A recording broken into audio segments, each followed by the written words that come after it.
भगवान जगन्नाथ जी का जो दिव्य स्वरूप आप देख रहे हैं, इनके भक्तों की मैं कथा सुनाऊं उससे पूर्व आपको ये बात समझ लेनी चाहिए कि जगन्नाथ जी इस रूप में क्यों पधारे। अच्छा, आप लोगों को पता है क्यों पधारे? किसी को एक आध को कथा पता हो? हाथ उठाओ।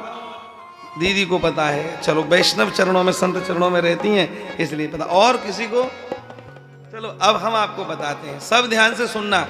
और देखो, अपने अपने घर के बच्चों को जरूर बताना, क्योंकि आज हमारे बच्चे अपने वास्तविक इतिहास को नहीं जानते, इसलिए इन सबको बताओ, तभी तो इनकी श्रद्धा बनेगी ठाकुर जी में। ध्यान से सुनिए। भगवान श्री कृष्णचंद्र जब कंस को मारे, फिर जरासंध का वध हुआ, उसके बाद द्वारकापुरी में जाकर के बस गए। जरासंध के जो बंधन में 16,100 कन्याएं बंद थीं, उनको मुक्त कराया। उन कन्याओं ने निवेदन किया, महाराज अब हमको घर पर कोई स्वीकार नहीं करेगा, आप कृपा करके हमको स्वीकार करें। तब भगवान ने उन 16,100 और 8 पटरानियां, इन सब से पाणी ग्रहण किया, विवाह किया, और उसके बाद वो सभी रानियां द्वारकापुरी में जाकर के बसी। वहीं पर बढ़िया ऐश्वर्य में भगवान की लीलाओं का दर्शन होता है। उसी क्रम में रोहिणी मैया का आगमन द्वारकापुरी में हुआ। ध्यान से सुनना, द्वारकापुरी में हुआ रोहिणी मैया का आगमन। उस समय रोहिणी मैया से 16,108 रानियों ने एक बार बैठ करके कहा, माता जी आप कृपा करें, जब जब श्री द्वारकाधीश को हम ब्रज की स्मृति कराती हैं, तब तब इनके नेत्र सजल हो जाते हैं, इनके संपूर्ण शरीर में रोमांच हो जाता है, इनका गला रुठ जाता है। आखिर में क्या है ऐसा ब्रज में? ब्रजवासियों की जब जब बात करते हैं, तब तब ये अपनी निज अवस्था में नहीं रहते। आहा, सूरदास जी की वाणी भी प्रमाण देती है। उधो मोहे ब्रज बिसरत नाही, हंस सुता की सुंदर कगरी, और कुंजन की छाही। उधो मोहे ब्रज बिसरत नाही। आप लोग सब आगे की ओर खिसक जाओ। अरे जय जगन्नाथ, जय जगन्नाथ, जय जगन्नाथ स्वामी, जय जगन्नाथ, जय जगन्नाथ, जय जगन्नाथ, जय जगन्नाथ स्वामी, जय जगन्नाथ। मैं आगे बोलूंगा, पीछे से आपको बोलना है। पहले मैं बोलूंगा, फिर आप कितना तेज बोलते हो हमारे जगन्नाथ जी को भी तो पता चले। जय जगन्नाथ, जय जगन्नाथ, जय जगन्नाथ स्वामी, जय जगन्नाथ। इधर से आवाज नहीं आ रही, बोलो सब बोलो, हाथ उठा के बोलो एक बार। जय जगन्नाथ, जय जगन्नाथ, जय जगन्नाथ स्वामी, जय जगन्नाथ, जय जगन्नाथ, जय जगन्नाथ, जय जगन्नाथ स्वामी, जय जगन्नाथ। जय जगन्नाथ स्वामी, जय जगन्नाथ, जय जगन्नाथ स्वामी, जय जगन्नाथ, जय जगन्नाथ स्वामी, जय जगन्नाथ, जय जगन्नाथ स्वामी, जय जगन्नाथ। तेरी जय जगन्नाथ स्वामी, जय जगन्नाथ, जय जगन्नाथ स्वामी, जय जगन्नाथ। बोलो जय जगन्नाथ, जय जगन्नाथ, जय जगन्नाथ स्वामी, जय जगन्नाथ, जय जगन्नाथ, जय जगन्नाथ, जय जगन्नाथ स्वामी, जय जगन्नाथ। अरे जय बलदेव, जय सुभद्रा, जय बलदेव, जय सुभद्रा, जय बलदेव, जय सुभद्रा, जय बलदेव, जय जय सुभद्रा। श्री जगन्नाथ महाप्रभु की जय हो। रोहिणी मैया से 16,108 रानियां कह रही हैं, हे मां रोहिणी, जब जब ब्रज की चर्चा करती हैं तब तब इनका गला रुत आता है। आज तो ये कृष्ण बलराम यहाँ है ही नहीं, आप हमारे ऊपर कृपा करो और वह ब्रज की दिव्य चर्चा हमको सुनाओ कि क्यों यह इतना प्रेम ब्रजवासियों से करते हैं, क्या है ब्रज में ऐसा, आप कृपा करके वहाँ की संपूर्ण चर्चा हमको सुनाओ। उसी समय माता रोहिणी जानती थी कि ये नंद नंदन ब्रजवासियों से अलग तो रह रहे हैं, लेकिन कहते हैं ब्रजवासी बल्लभ सदा मेरे जीवन प्राण, इनको कबहु न बिसारी हो मोहि नंद बाबा की आन। मुझे नंद बाबा की सौगंध है कि मैं कहीं पर भी बाहर रहूं लेकिन इन ब्रजवासियों को भुला नहीं सकता है, ऐसा भगवान स्वयं कह रहे हैं। ऐसी स्थिति में अगर इनके आगे ब्रज की चर्चाएं करी गईं तो निश्चित रूप से ठीक नहीं रहेगा, इनका निज स्वभाव जो है वो परिवर्तित हो जाएगा, ऐसा भाव मन में बना। और उसी समय जब पटरानियां जोर करने लगी तो मां रोहिणी ने कहा सुभद्रा जाओ जाकर के द्वार पर बैठ जाओ, कृष्ण बलराम आवे नहीं और आवे तो संकेत कर देना, मैं ब्रज की चर्चा यहां सुना रही हूं, लेकिन खबरदार कृष्ण बलराम के कान में ना पड़ जाए, वह अपनी निज अवस्था में नहीं रह पाएंगे। ठीक है माता जी। वो तुरंत दौड़ करके द्वार पर बैठ गई, कृष्ण बलराम ना आवे, भीतर प्रवेश ना करें, इसके लिए केवल। तो उस समय भगवान श्री जगन्नाथ जी एक पुरी का निर्माण किए, और एक तो है द्वारावती जिसको कहते हैं द्वारिकापुरी, और दूसरी है जगन्नाथपुरी।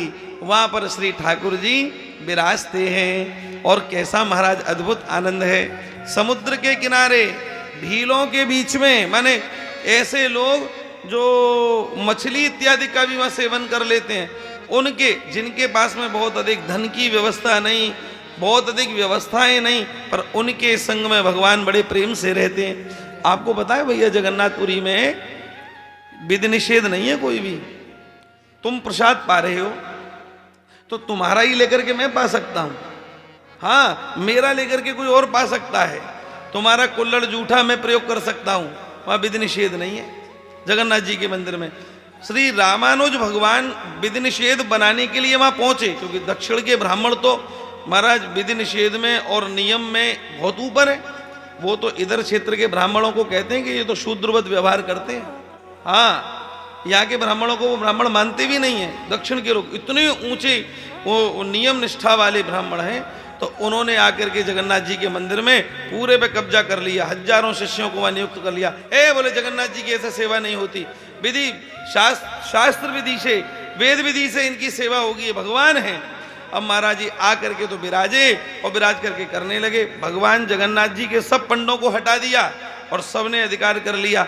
उसी समय भगवान जगन्नाथ जी सोचे हम तो आए थे बिना अनपढ़ लोगों के लिए, यहाँ हम तो ऐसो ही के लिए आए थे, विधि निषेध को तो इन दक्षिण में बहुत है हमारे लिए, पर यहाँ ठीक नहीं। तो भगवान ने गरुण जी को आज्ञा करी, बोले जाओ इनको बिठा करके सबको वहीं छोड़ आओ जहां से आए हैं। रामानुज भगवान को और सबको वहीं छोड़वा दिया। और उसके बाद वैसी ही रीति भांति से आज भी श्री जगन्नाथ भगवान की सेवा जगन्नाथपुरी में होती है। बड़ा सुंदर प्रसिद्ध पद है, महाराज जी सुनाते हैं मलुक पीठ वाले, आप लोग भी गाएं। हम आए थे तो भैया गा रहे थे, हैं पर वो अलग सुर में गा रहे थे, वो हमारे सुर में बोलो, हैं। अरे ठाकुर भले विराजे जी उड़ीसा जगन्नाथपुरी में, ठाकुर भले विराजे जी उड़ीसा जगन्नाथपुरी। या जितने बैठे हैं मैं सबसे प्रार्थना करूंगा, सबके मुख खुले, आप लोग बोलें। अरे बोलने से भीतर बैठे हुए पाप राशियां कितनी बाहर निकलेंगी वो आपको भी नहीं पता।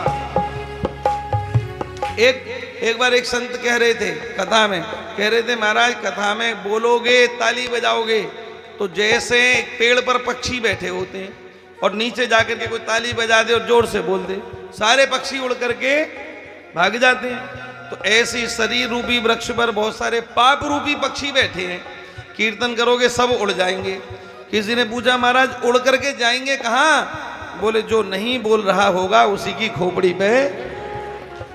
भाई हमने तो बता दिया, अब हमारा दोस्त मत बताना, बार बार नहीं बताएंगे। हे ठाकुर भले विराजे उड़ीसा जगन्नाथपुरी में, ठाकुर भले विराजे उड़ीसा जगन्नाथपुरी में, उड़ीसा जगन्नाथपुरी में, उड़ीसा जगन्नाथपुरी में, उड़ीसा जगन्नाथपुरी में, उड़ीसा जगन्नाथपुरी में ठाकुर भले विराजे जी उड़ीसा जगन्नाथपुरी में, ठाकुर भले विराजे जी उड़ीसा जगन्नाथपुरी में। हो ठाकुर भले विराजे जी उड़ीसा जगन्नाथपुरी में, ठाकुर भले विराजे हो उड़ीसा जगन्नाथपुरी में। बलिहारी ताली सेवा करो सब। श्री जगन्नाथ भगवान की।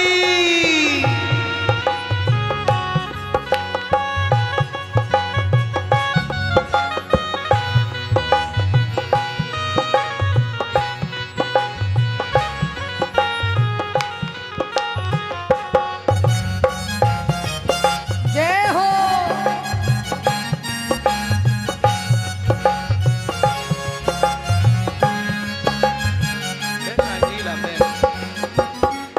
उड़िया मांगे खिचड़ी, बंगाली मांगे भात।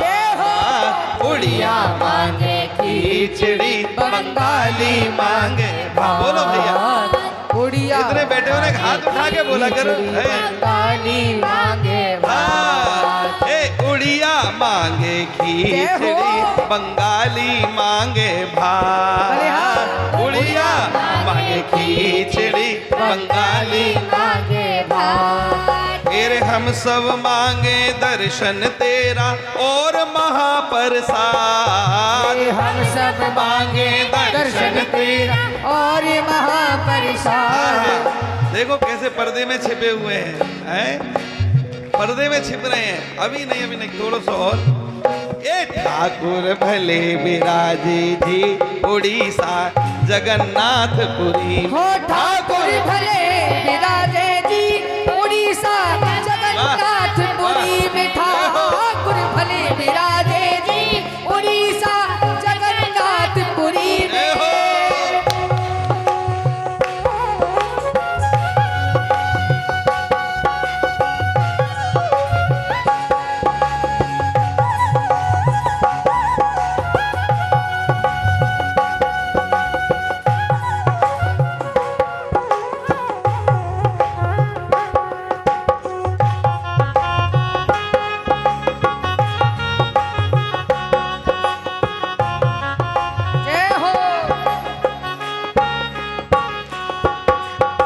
ब्रजवासिन के प्रेम में प्रभु अद्भुत रूप बनाए।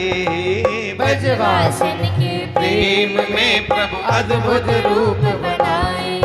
हे ब्रजवासिन के प्रेम में प्रभु अद्भुत रूप बनाए। ब्रजवासिन के प्रेम में प्रभु अद्भुत रूप बनाए। फिर नारद जी की प्रार्थना पर जगन्नाथ कहलाए। नारद जी की प्रार्थना पर जगन्नाथ कहलाए। हे नारद जी की प्रार्थना पर जगन्नाथ कहलाए। नारद जी की प्रार्थना पर जगन्नाथ कहलाए। ठाकुर भले विराजे जी उड़ीसा जगन्नाथपुरी। हो ठाकुर भले विराजे जी उड़ीसा जगन्नाथपुरी। जय हो। श्री जगन्नाथ भगवान की जय हो।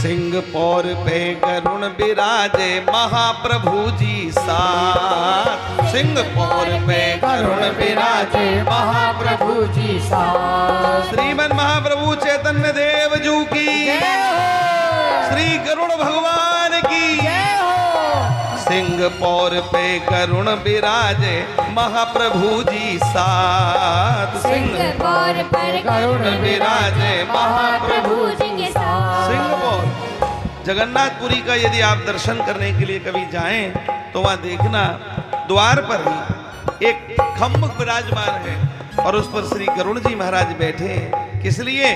बोले भगवान तुरंत आज्ञा दें तो तुरंत एकदम उस कार्य का संपादन करूं। ऐसे एकदम प्रतीक्षा में खड़े हुए और वहीं श्रीमन महाप्रभु श्री चैतन्य महाप्रभु जी इनके दर्शन की अभिलाषा के करते हुए उसी सिंहपौर पर खड़े हैं। भीतर तो भीड़ रहती है ना, इसलिए उस भीड़ में भीतर नहीं जाते, बाहर खड़े होकर के कभी कभी पांव थक जाएं तो वहां पर दीवार का सहारा ले लेते थे, उस चौखट का सहारा ले लेते थे और वहीं पर बोलते, हा प्राणधन, हा प्राणधन में आई। और राधा भाव में आवेशित होकर के बोलते, हे कृष्ण में आई, माने भीतर राधा है। अभी हम भैया को बता रहे थे ना, श्री पूज्य श्री जगत गुरु कृपालु जी महाराज ने एक पद लिखा है, भज गौरांग रट गौरांग नाम रे, ए गौरांग नदिया वारे, ये ब्रज के राधे श्याम रे। जय हो। और भीतर गौर भीतर श्याम गौर बाहर ते, गौर वर्ण था महाप्रभु जी का, भीतर श्याम गौर बाहर ते, ओ महाराज युगल रूप अभिराम रे। जय हो। दोनों युगल का स्वरूप है महाप्रभु जी। जय। लेकिन कैसे हैं? द्वार पर खड़े होकर के क्या कर रहे हैं? जगन्नाथपुरी के द्वार का दर्शन करो, हैं? श्री जगन्नाथपुरी की जय हो।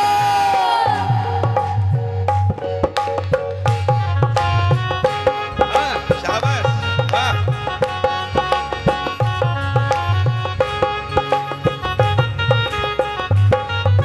सिंह पौर पे करुण बिराजे महाप्रभु जी साथ। ओ सिंह पौर पे करुण विराजे महाप्रभु जी साथ।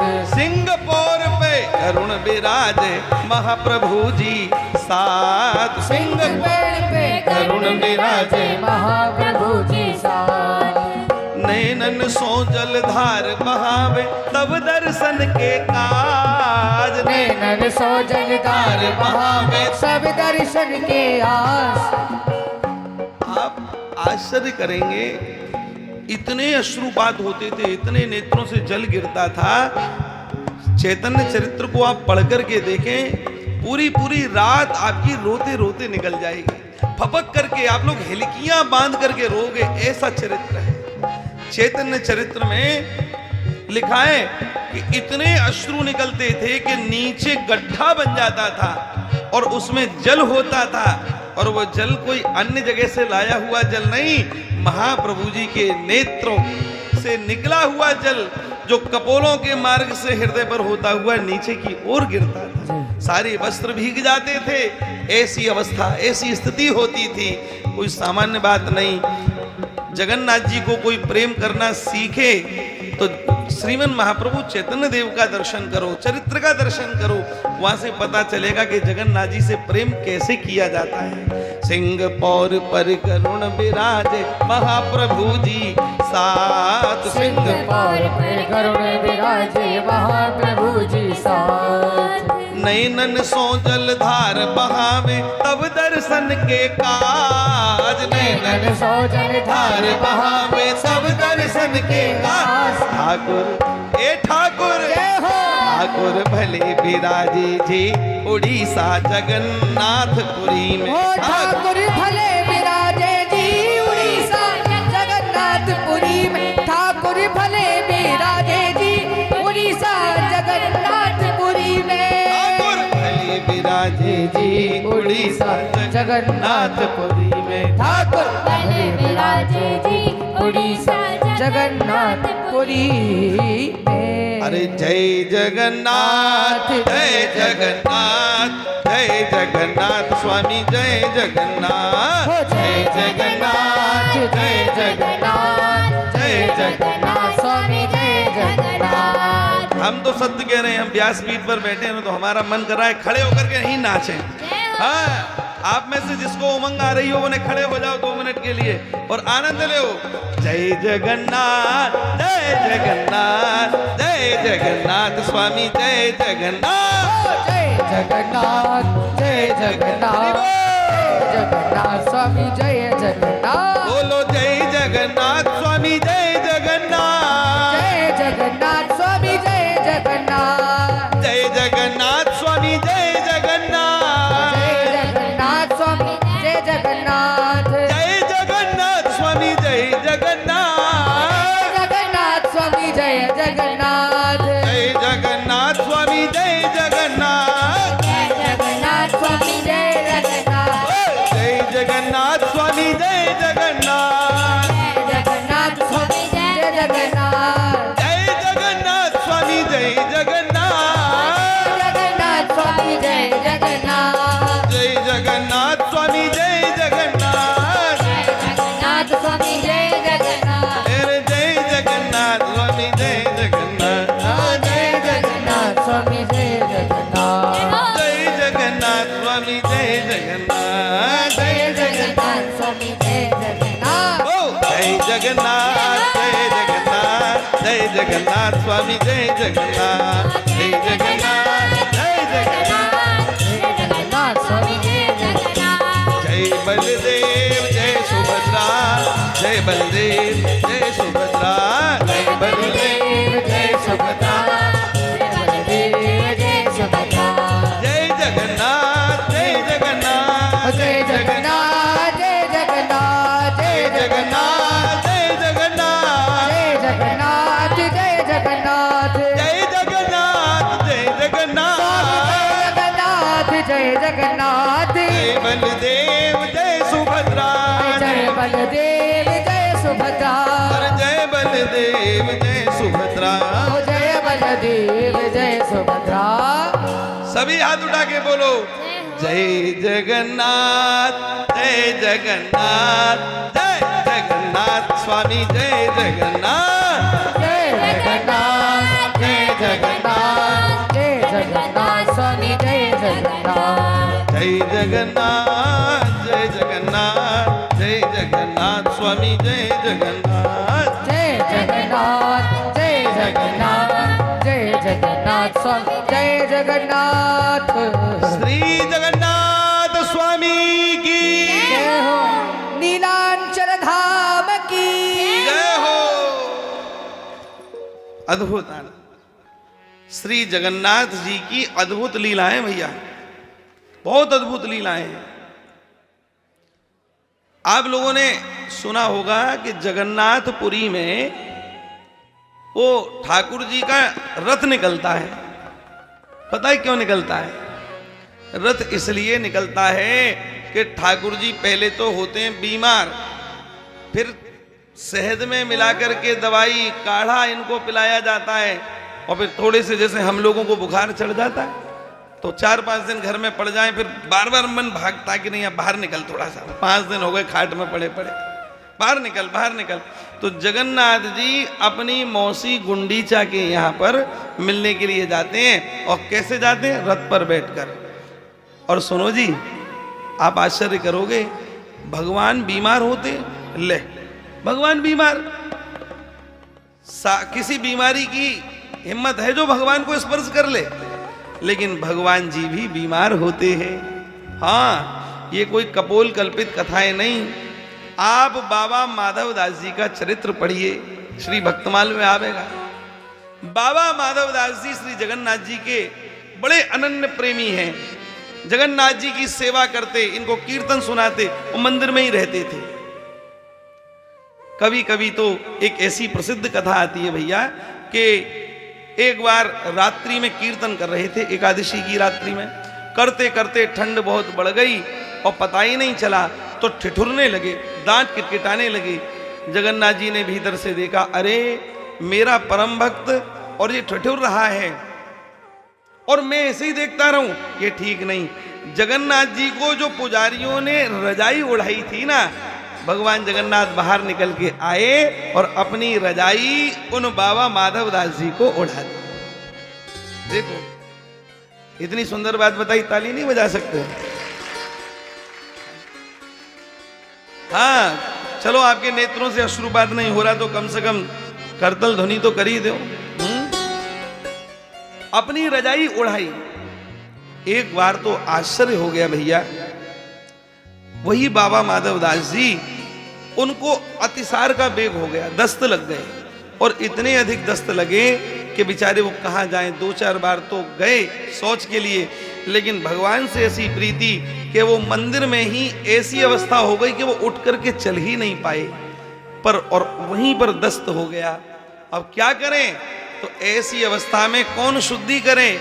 रात्रि का समय था, साक्षात भगवान जगन्नाथ जी आए, आकर के उनके वस्त्रों को धोया, लंगोटी धोई और उनको शुद्ध किया। बोलिए ऐसे भगवान कहीं मिलेंगे आपको? कहीं मिलेंगे ऐसे प्रभु आप? जय। ऐसा श्री जगन्नाथ जी का दिव्य स्वभाव है। जब बाबा माधव दास जी को पता चला, प्रभु आप हाँ लीलाधर, क्या लीला कर रहे हो प्रभु, मुझे नरकगामी बना रहे हो। नाथ मैं नरक जाना नहीं चाहता प्रभु, मेरे अपवित्र वस्त्रों को आप धो रहे हो, मेरे मल को आप साफ कर रहे हो। हाँ महाराज, चीत्कार मार मार करके रोने लगे। भगवान ने शांत किया, बाबा आप बिल्कुल शांत रहो, मुझे किंचित भी संकोच आपकी सेवा में नहीं है। बोले प्रभु आप वेदों के द्वारा स्तुत्य हैं, आप कोई सामान्य नहीं, आप त्रिलोक त्रिभुवनपति हैं, लक्ष्मी शारदा सची ये सब आपको प्रणाम करते हैं और आप मेरा मल साफ करते हैं, ये ठीक नहीं। भगवान ने कहा देखो जी, जब तक आप रहोगे हम तो सेवा आपकी करेंगे। अड़ गए भगवान। बाबा माधव दास जी ने कहा नहीं, हम सेवा नहीं कराएंगे अपनी, बिल्कुल। अगर ज्यादा ही आपको हमारी चिंता है तो हमारा ये जो बीमारी है, ये जो प्रारब्ध है, इसको काट दीजिए। तो भगवान बोले कि प्रारब्ध काटना संभव नहीं है, प्रारब्ध को लेना संभव है। माधव दास जी बोले मैं समझा नहीं। बोले बाबा माधव दास जी आपका 15 दिन का भी प्रारब्ध बचा हुआ है, 15 दिन अभी आपको और कष्ट मिलना है, पर आप चिंता मत करो।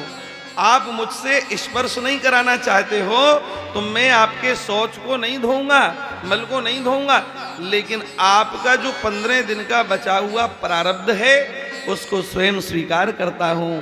आज के बाद तुम बिल्कुल ठीक हो गए। भगवान ने वो प्रारब्ध लिया 500 वर्ष पूर्व और आज तक भी भगवान प्रतिवर्ष बीमार पड़ते हैं। कब से पड़ते हैं पता है? ज्येष्ठ पूर्णिमा। ज्येष्ठ पूर्णिमा को एक उत्सव होता है जगन्नाथपुरी में, उसको कहते हैं जल यात्रा।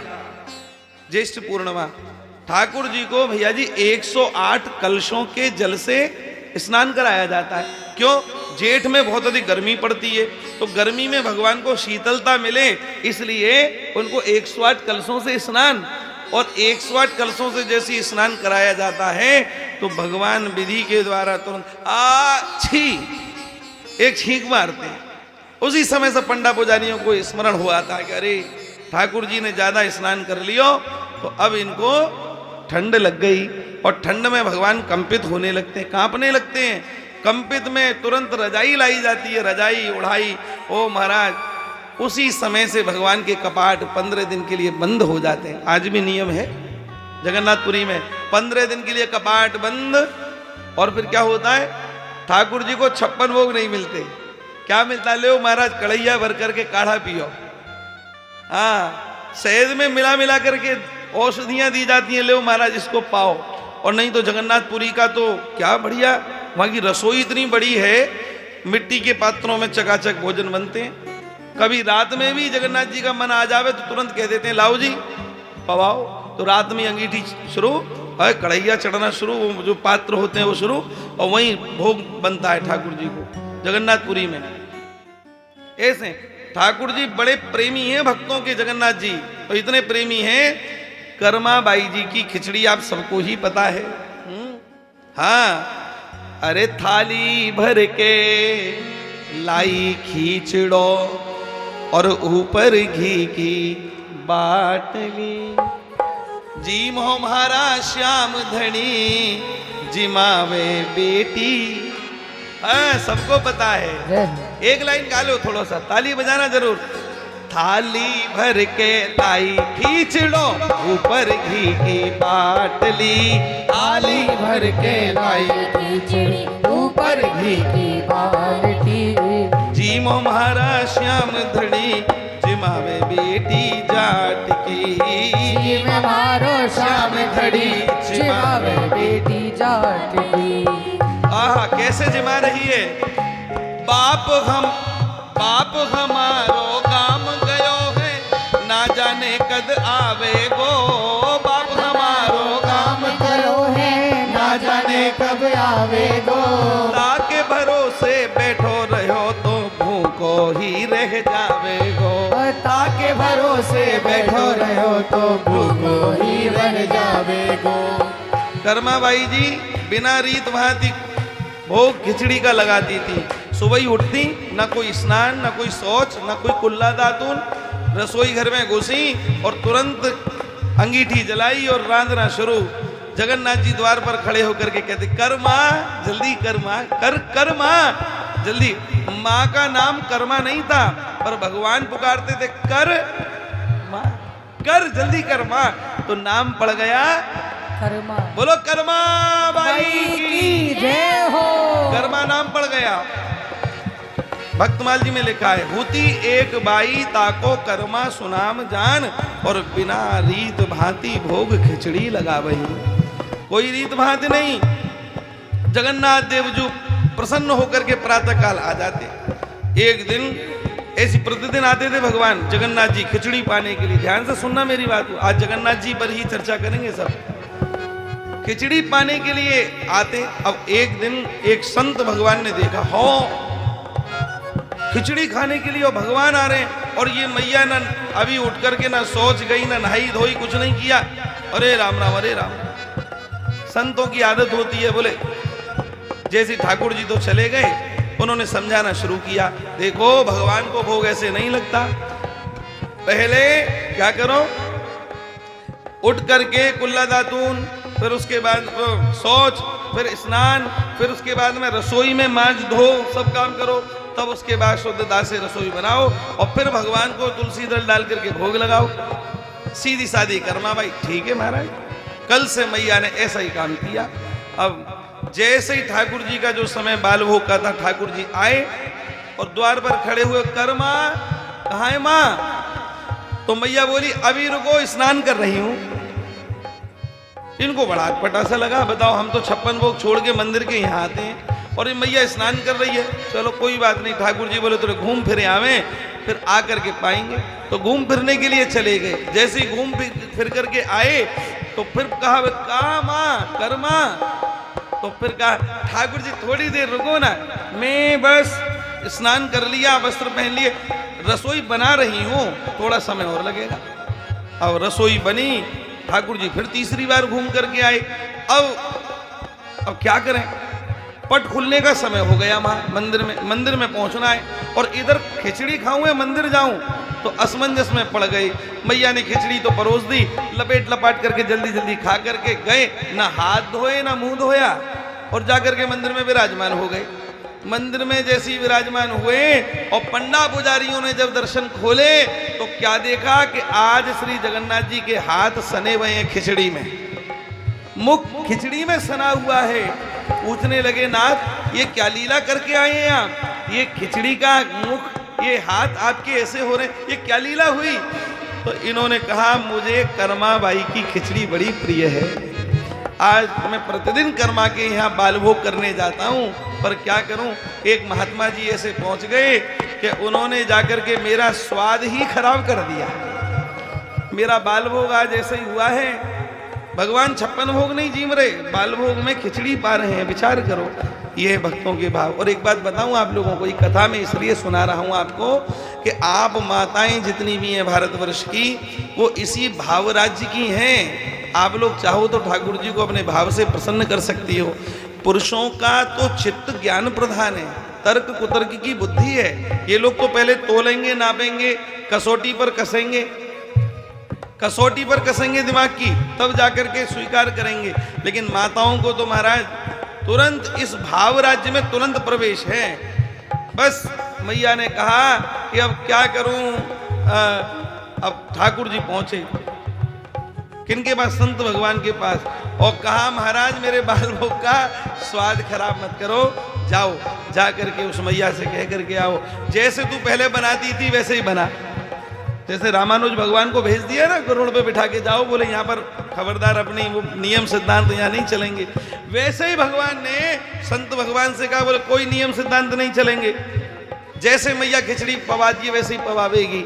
मैया ने भी कहा बहुत बढ़िया, तुम रूठे और हम, हाँ बढ़िया।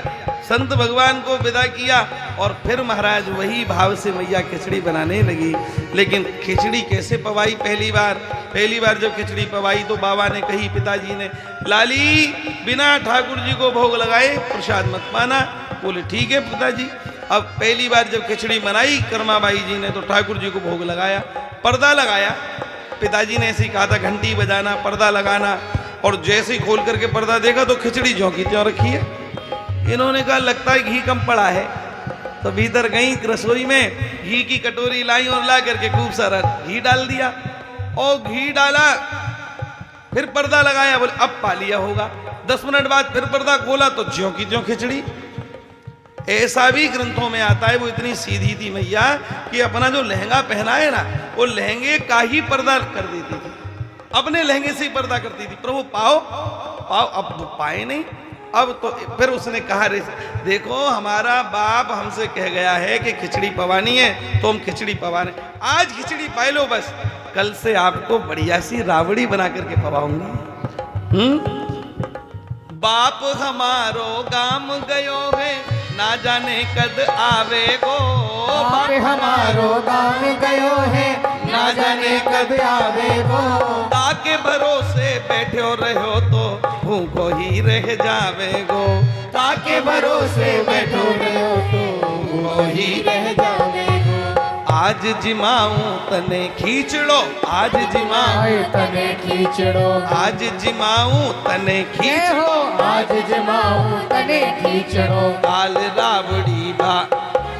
काल रावड़ी लापसी, जीमो म्हारा श्याम धनी, जिमावे बेटी जाट की। ओ जीवो मारो श्याम धनी, जिमावे बेटी जाट की।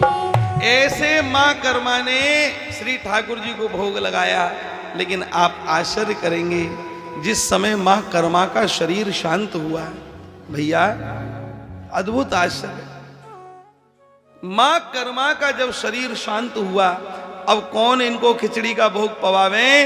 तो ऐसा हमने संतों से सुना है कि 6 महीने तक लगातार एक बालक के रोने की आवाज कर्माबाई की कुटिया में से सुनाई देती थी। एक बालक रोते रोते कहता था, हाँ मेरी माँ चली गई, अब मुझे खिचड़ी कौन पवावेगा। हाँ मेरी माँ चली गई, अब मुझे खिचड़ी कौन पवावेगा। 6 महीने तक ऐसी आवाज सुनी गई। जगन्नाथ जी के मंदिर में जगन्नाथ जी के नेत्रों से अश्रुबिंदु देखे गए। पंडा पुजारी, वहां के राजा सब आकर के महाराज चरणों में दंडोत करते हुए एकदम होश उड़ गए सबके। चरणों में दंडोत करके कहा, प्रभु क्या लीला हुई, आपके नेत्र से अश्रु क्यों? तब हाथ जोड़ करके कहा, भगवान ने कहा, पुजारी जी तुम्हारा कोई दोष नहीं है, तुम अपना दोष मत मानो, मैं क्या करूं, मेरी माँ मुझे बड़े भाव से खिचड़ी पवाती थी और आज वो शरीर छोड़ करके चली गई, अब मुझे खिचड़ी कौन पवावेगा। इसलिए माँ की याद करते करते मेरे नेत्रों से अश्रुबिंदु टपक रहे हैं। माँ के राजा ने कान पकड़े, हाथ जोड़ के कहा, भगवान क्षमा करें, कर्माबाई जी जैसा भाव तो हम नहीं ला सकते, लेकिन इतना जरूर है, आपको प्रातः काल की वेला में खिचड़ी का भोग हम जरूर अर्पित करेंगे और यही कह करके निवेदन करेंगे, प्रभु पाइए कर्माबाई की ही खिचड़ी है, ये कर्माबाई की खिचड़ी है। तब से और आज तक भी श्री ठाकुर जी को खिचड़ी का भोग लगता है। वहां खूब देखो, बढ़िया सुंदर भात का भोग लगता है, खिचड़ी, बढ़िया बढ़िया तरकारी सब्जियां, और बड़ा जगन्नाथ जी में बड़ा अद्भुत आनंद है। ऐसे हैं जगन्नाथ जी, ये प्रत्यक्ष देवता है।